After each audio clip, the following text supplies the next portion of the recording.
ಭಾರಿ ಬರ್ಸೊಡ್ದು ರಾಜಕಾಲುವೆಗೆ auto ಬೋರ್ದು auto driver ತೀರ್ದು ಪೋಯಿನಂಚಿತ್ತಿನ ಘಟನೆ ಕುಡ್ಲದ ಕೊಟ್ಟಾರ ಅಬ್ಬಕ್ಕನಗರಡು ನಡೆದಿದೆ. ಆಟೋ ಚಾಲಕಿ 40 ವರ್ಷದ ದೀಪಕ್ ತೀರ್ದು ಪೋಯಿನ ಜವನೆ ಎಂದು ತೆರಿದು ಬೈದಿದೆ. ಕುಡ್ಲದ ಮಹಾನಗರ ಪಾಲಿಕೆದ ನಿರ್ಲಕ್ಷ್ಯನೇ ಆಟೋ ಚಾಲಕಿ ತೀರ್ದು ಪೋರೆ ಕಾರಣ ಅಂದು ಆರೋಪ ಮಲ್ತೊಂದುಲ್ಲೇರು.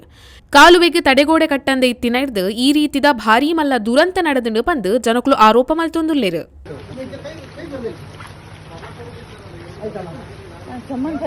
नागो जारवे तारुंडिया नागो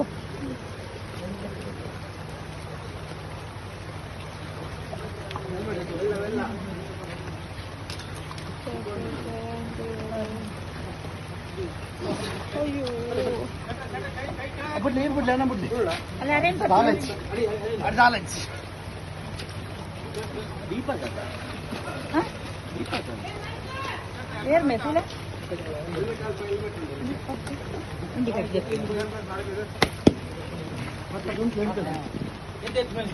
₹20